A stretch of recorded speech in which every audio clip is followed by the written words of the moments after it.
আর্জেন্টিনাকে নিয়ে আবেগ উচ্ছ্বাস অনেক তো হলো। এইবার একটু বাস্তবতায় ফিরি।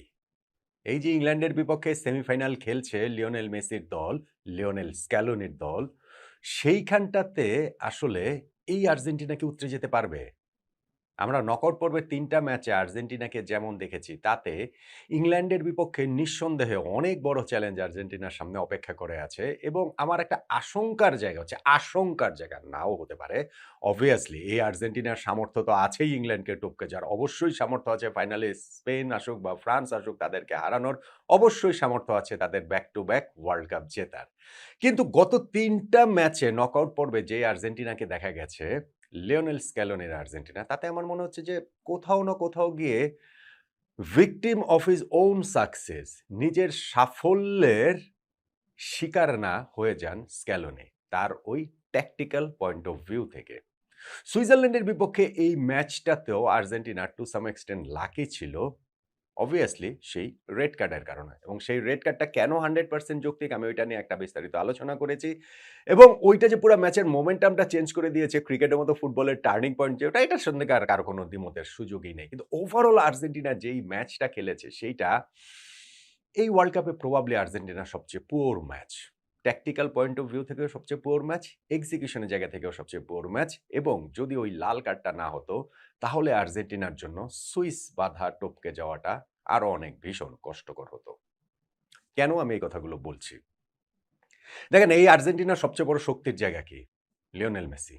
এখনো Lionel Messi, still Lionel Messi, ৩৯ বছর বয়সী লিওনেল মেসি। এখনো তিনি ডিফারেন্সটা মেক করে দিচ্ছেন, এবং সেইটা যে কোনো বিচ্ছিন্ন ঘটনা, এইটা যে ওই ফেলে আসা অতীতের একটুখানি গ্লিম্পস তিনি দেখাচ্ছেন তা না। ম্যাচের পর ম্যাচ একই কাজ মেসি করে যাচ্ছেন। মেসি এই ওয়ার্ল্ড কাপের ধরেন ১ম ২ টা ম্যাচে আর্জেন্টিনা ৫ গোল দিয়েছে, সবগুলোই মেসি করেছেন। তখন মনে হচ্ছিল যে মেসি একাই কি গোল দেবেন নাকি? আবার ধরেন ১ম ৪ টা ম্যাচে মেসির কোনো অ্যাসিস্ট ছিল না, যে মেসি কি অ্যাসিস্ট করতে পারবেন না নাকি? শুধু গোল দেওয়াই কাজ। এখন মেসি গোলের পাশাপাশি অ্যাসিস্টও এসেছেন, এবং সেই ডিফারেন্সটা মেক করে দিচ্ছেন তিনি। দেখেন, সুইজারল্যান্ডের বিপক্ষে এই ম্যাচটাতেও এন্ড অফ দ্য ডে গিয়ে ওই যে ডিসাইসিভ যে জায়গাগুলোতে, সেইখানেও মেসি কি প্রবলভাবেই আছেন। প্রথমত কর্নারটা থেকেই, তার কর্নার থেকেই গোলটা হয়েছে, সেইখানে আরো একটা অ্যাসিস্ট, এবং দ্বিতীয়ত হুলিয়ান আলভারেজের যে গোলটা, সেইখানটাতেও কিন্তু মেসির একটা শটই কিন্তু ঠেকিয়েছিলেন সুইস কিপার। সেইটাই আবার যখন ঘুরে ফিরে আসলো এইখানে হুলিয়ান আলভারেজের কাছে, তিনি ওই গোলটা দিলেন। ফলে আপনি এখনো দেখেন এই ৩৯ বছর বয়সেও মেসি সেই 90 মিনিটস, ১২০ মিনিট কিভাবে, আমরা বলতে পারব না যে শেষ ঘামবিন্দু দিয়ে খেলেন। শেষ ঘামবিন্দু দিয়ে অবশ্যই খেলেন। কিন্তু মেসি তো আর এখন খেলার প্যাটার্ন ওইটা না। মেসি এখন মাঠে পাগলের মতো দৌড়ান না। তার ওই খেলার ধরনটা চেঞ্জ হয়ে গেছে। এনার্জিটা অনেক বেশি রিজার্ভ করে তিনি আসলে খেলেন, এবং সেইটা তিনি নট নেসেসারিলি 90 মিনিট, সেটা 120 মিনিটসে গেলেও যে সেটা করতে মেসি সক্ষম, সেটা আমরা দেখেছি কাবো ভার্দের বিপক্ষে রাউন্ড অফ 32 ম্যাচে, সেটা আমরা দেখলাম সুইজারল্যান্ডের বিপক্ষে এই ম্যাচটাতেও। সেই সব জায়গাতেও ম্যাচ ডিসাইড করে দেওয়ার ক্ষেত্রে সেই মেসির রোলটা খুবই প্রমিনেন্ট। ফলে এই সুইজারল্যান্ডের বিপক্ষে ম্যাচটাতে ওয়ার্ল্ড কাপে ১ম বারের মতো মেসি গোল পাননি এই ওয়ার্ল্ড কাপে। তা সত্ত্বেও আর্জেন্টিনার তালিস্মান, আর্জেন্টিনার মূল প্লেয়ার এখনো সেই মেসি, লিওনেল মেসি। এইটা নিঃসন্দেহে স্ক্যালোনির জন্য একটা বিরাট বড় প্রাপ্তি, এবং এইটা নিঃসন্দেহে ইংল্যান্ডের জন্য বিরাট বড় একটা হুমকি, এবং এইটা নিঃসন্দেহে ইংল্যান্ডের বিপক্ষে আর্জেন্টিনাকে অনেক বেশি কনফিডেন্স দেবে। আর্জেন্টিনার আরো একটা বড় যে জায়গা, সেটা হচ্ছে গিয়ে হুলিয়ান আলভারেজ।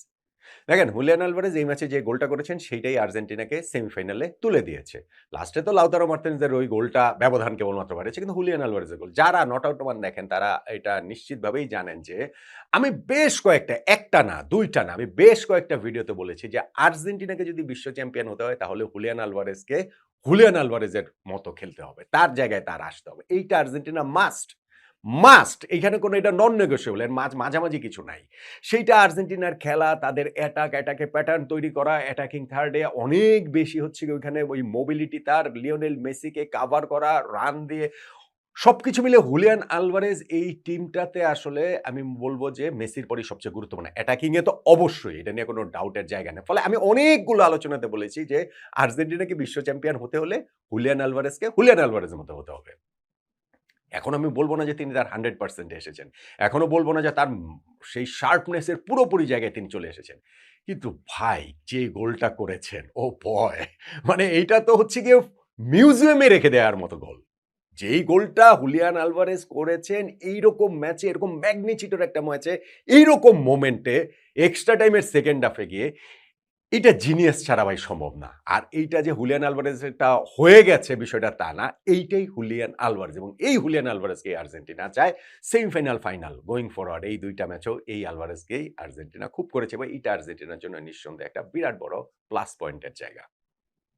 কিন্তু আমি ট্যাকটিক্যাল যে জায়গার কথা বলছিলাম, লিওনেল স্ক্যালোনি তিনি কি victim of his own success হতে পারেন কিনা? নিজের সাফল্যের শিকারী হয়ে যেতে পারেন কিনা? স্ক্যালোনির এটা আমি কেন বলছি? জানেন স্ক্যালোনি একটা জিনিস দেখবেন যে তিনি আর্জেন্টিনার হয়ে যে ১০০ র বেশি ম্যাচ তিনি চার্জে ছিলেন। বেশিরভাগ ম্যাচে এই ম্যাচটাতেই শুধু ব্যাক টু ব্যাক তিনি একই 11 নিয়ে খেলালেন। এটা বোধহয় ৩য় বা ৪র্থ বার এরকম তিনি খেলেছেন। মোটামুটি তিনি প্রতি ম্যাচে 11 চেঞ্জ করেন। মোটামুটি তিনি স্ট্র্যাটেজিক পয়েন্ট অফ ভিউ থেকেও ট্যাকটিক্যাল চেঞ্জও তিনি রেগুলার করেন। আর্জেন্টিনা যেমন এই ওয়ার্ল্ড কাপে 4-3-3 তে খেলা শুরু করে এখন কিন্তু 4-4-2 তে চলে গেছে। ৪ জন সেন্ট্রাল মিডফিল্ডার নিয়ে আর্জেন্টিনা খেলাচ্ছে।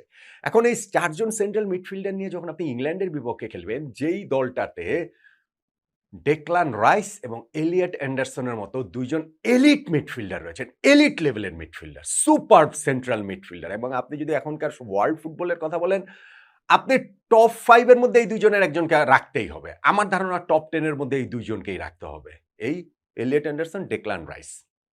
ফলে আর্জেন্টিনা এই যে স্ক্যালোনির যে স্ট্র্যাটেজি যে তিনি হচ্ছে গিয়ে মিডল অফ দ্য পার্কে তিনি হচ্ছে গিয়ে ওভারলোড করেন এবং সেই জায়গাটা দিয়ে টাইট স্পেসে তার এই ভেরি টেকনিক্যালি গিফটেড যে মিডফিল্ডার রয়েছেন তারা যে অ্যাটাকটা ইনিশিয়েট করেন ওইটা কি আসলে ইংল্যান্ডের সঙ্গে কার্যকর হবে কিনা এইটা কিন্তু একটা বিরাট বড় কোয়েশ্চেন মার্ক আছে বলে আমার কাছে মনে হয় এবং জুড বেলিংহামও রয়েছে হ্যাঁ এখন আপনি বলতে পারেন ওভারলোড করা যায় ইংল্যান্ডের ২ জন আর্জেন্টিনার ৪ জন জুড বেলিংহামও এই জায়গাটাতে হচ্ছে গিয়ে মিডফিল্ডে পিছিয়ে এসে তিনিও ওইখানটাতে সেই সাপোর্টটা দিবেন আর এটা তো আপনি সবসময় পারবেন না। ইংল্যান্ডের যে ম্যাচে যে তাদের যে উইড, তাদের যে উইং এর যে জায়গাটা, সেই জায়গাগুলোকে আপনি নেগোশিয়েট করবেনটা কিভাবে? ফলে আমার মনে হয় যে আর্জেন্টিনা আমি নট সিউর যে ইংল্যান্ডের বিপক্ষে ম্যাচেও ঠিক ৪ জনই মিডফিল্ডার নিয়ে এইভাবে খেলে স্ক্যালোনি আসলে এইটা পার পেয়ে যাওয়াটা অত সহজ হবে বলে মনে হয় না।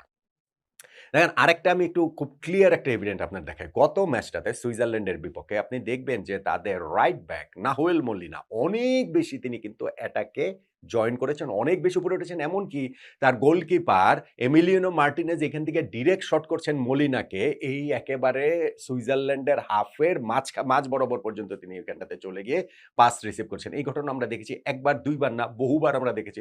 ফলে ক্লিয়ারলি বোঝা গিয়েছে এটা একটা ট্যাকটিক্যাল ডিসিশন। ঠিক তার আগের ম্যাচটার কথা ভাবুন মিশরের বিপক্ষে। ওইখানে কিন্তু আর্জেন্টিনার এই রাইট ব্যাক তিনি অনেক পিছিয়ে ছিলেন। লেফট ব্যাক নিকোলাস তাগলিয়াফিকো তিনি বরং অনেক বেশি অ্যাটাকে জয়েন করেছেন। ফলে এই জায়গাটাতে এক ম্যাচ থেকে আরেক ম্যাচে স্ট্র্যাটেজিক চেঞ্জ, প্রতিপক্ষ বিবেচনায়, প্রতিপক্ষের শক্তি দুর্বলতা বিবেচনায় সেটা তো স্ক্যালোনির দুর্দান্ত। স্ক্যালোনি সেটার মাস্টার। কিন্তু ইংল্যান্ডের বিপক্ষে ম্যাচে তিনি আসলে এই জায়গাটাতে কিভাবে খেলাবেন? কারণ ইংল্যান্ড অনেক বেশি উইডথ ইউজ করে। তাদের ওই ২ সাইড ২ উইং ইনফ্যাক্ট তাদের স্পেশালি লেফট সাইড থেকেও যদি হচ্ছে গিয়ে নিকো রেইলে উপরে ওঠেন, তখন কিন্তু আর্জেন্টিনার জন্য সেটা সামাল দেওয়াটা অনেক বেশি কঠিন হয়ে যাবে বলে আমার কাছে মনে হয়। সুইজারল্যান্ডের বিপক্ষে আরেকটা জিনিস আমার কাছে মনে হয়েছে যে আমি জানি না, obviously এটা ট্যাকটিক্যাল রিজন কিন্তু সেটা কি আসলে কতটা কার্যকর হয়েছে? আর্জেন্টিনা লং বল স্ট্র্যাটেজিতে খেলেছে। এখন আর্জেন্টিনার খেলার ধরন আমরা জানি কি? পাস দিবে, পাস দিবে, পাস দিবে, পাস দিবে। ধীরে সুস্থে করতে হঠাৎ ২-৩ টা কুইক পাসের মাধ্যমে তারা হচ্ছে গিয়ে প্রতিপক্ষের ডিফেন্স ওপেন করে দেওয়ার চেষ্টা করে। কিন্তু এই ম্যাচটাতে আমি স্ট্যাটও দেখছিলাম 7.4% না 7.8% বল আর্জেন্টিনা পাস দিয়েছে হচ্ছে গিয়ে লং বলের মাধ্যমে। সো এইটা কিন্তু আর্জেন্টিনা না। এই পার্সেন্টেজটা এই ওয়ার্ল্ড কাপে একেবারে হাইয়েস্ট। এখন আপনি সুইজারল্যান্ডের মতো দলের বিপক্ষে যখন আপনি এই লং বল স্ট্র্যাটেজিতে খেলবেন, এটা কিন্তু কোয়েশ্চেনেবল। এটা যে আসলে ঠিক কতটা কার্যকর হয়, কার্যকর তো হয় নাই। ম্যাচের মধ্যে তো আমরা দেখেছি। আপনি ভাই লাল কার্ড খাওয়ার পরে সুইজারল্যান্ডের অবস্থাটার কথা বাদ দেন। মানে ওইটা তো একটা অসম লড়াই হয়েছে। এবং আমিও ওই অসম লড়াইটাতে আমারও পয়েন্ট একটাই যে ওই লাল কার্ডেই ম্যাচ শেষ। আর্জেন্টিনা হয় ৯০ মিনিটে জিতবে বা ১২০ মিনিটে জিতবে বা টাই ব্রেকারে গিয়ে জিতবে। মানে ম্যাচটা তখন আর কোনোভাবেই ইনব্যালেন্সে ছিল না। কিন্তু এর বাইরে যে লং বল স্ট্র্যাটেজিতে আর্জেন্টিনা খেলেছে, সেইটা সুইজারল্যান্ডের বিপক্ষে খুব কার্যকর হয়েছে বলে মনে হয় না। এবং ইংল্যান্ডের বিপক্ষে আরো বেশি হবে না। ইংল্যান্ডের বিপক্ষে হবেই না। কেননা হচ্ছে গিয়ে এই লং বল স্ট্র্যাটেজির মাস্টার হচ্ছে মানে আতুরঘরেই ইংল্যান্ড। ইংল্যান্ড সারা জীবন ওইভাবেই খেলেছে। এখন না হয় ইংল্যান্ড চেঞ্জ হয়েছে। কিন্তু ওইটা তাদের একেবারে ডিএনএ এর মধ্যে রয়ে গেছে। ফলে এইটা খেলে আসলে ইংল্যান্ডের সঙ্গে যে পার পাওয়া যাবে আমার কাছে সেটা মনে হয় না। ফলে স্ক্যালোনির এই জায়গাটাতেও নিঃসন্দেহে চিন্তা করার সুযোগ অবশ্যই থাকছে। একটা বড় জায়গা আমার কাছে যেটা মনে হয় সেটা হচ্ছে গিয়ে প্রপার এলিট ইউরোপিয়ান টিমের এগেইনস্টে আর্জেন্টিনা লাস্ট ওয়ার্ল্ড কাপের পরে এই ১ম খেলতে নামছে ইংল্যান্ডের বিপক্ষে।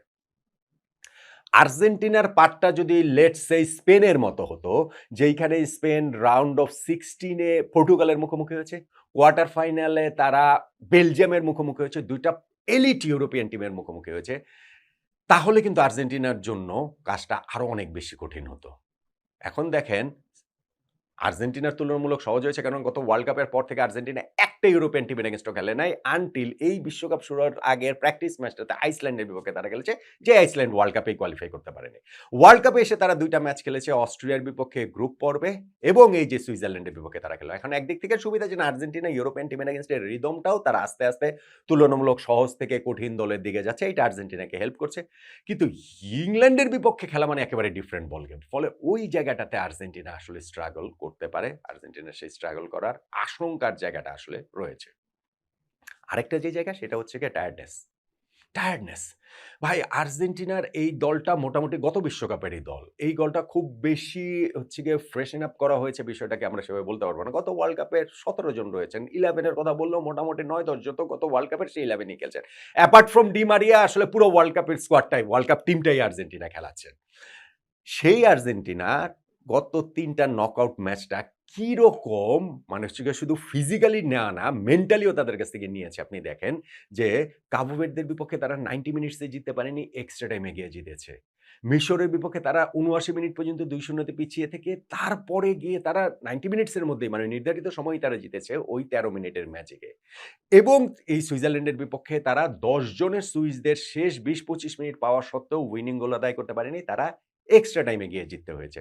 ফলে এই পরপর ৩ টা এরকম ফিক্সচার পেরিয়ে আসা, যেই ৩ টা ফিক্সচার আর্জেন্টিনার জন্য ভেরি ইজি হওয়ার কথা ছিল, ওয়াক ইন দ্য পার্ক হওয়ার কথা ছিল, সেই আর্জেন্টিনা যখন এইভাবে তাদের উতরাতে হয়েছে, ইংল্যান্ডের বিপক্ষে ম্যাচে তাদের ওই fatigue, mental fatigue, physical fatigue, tiredness এইটা আসলে একটা গুরুত্বপূর্ণ জায়গা হয়ে যেতে পারে বলে আমার কাছে মনে হয়।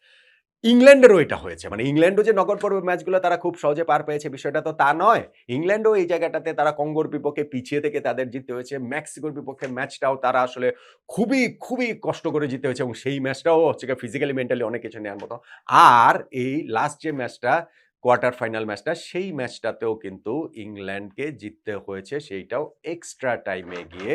ফলে ইংল্যান্ডের জন্য এই মানে ইংল্যান্ডও যে এই কাজটা যে তারাও যে আসলে খুব ভালো জায়গায় থাকবে তা না। কিন্তু আপনি যখন আর্জেন্টিনা স্কোয়াড, ইংল্যান্ড স্কোয়াড তুলনা করবেন, আর্জেন্টিনা স্কোয়াডের এভারেজ এইজের সঙ্গে তুলনা করবেন, সেই জায়গাটা থেকে আমার মনে হয় যে আর্জেন্টিনার ওই ফ্যাটিক এর জায়গাটা আরো একটু বেশি থাকবে। এইটার সঙ্গে আসলে স্ক্যালোনিকে ডিল করতে হবে। Having said all those things, এই আর্জেন্টিনা বিশ্বকাপ জিততে পারে। অবভিয়াসলি তারা এই বিশ্বকাপ জিততে পারে।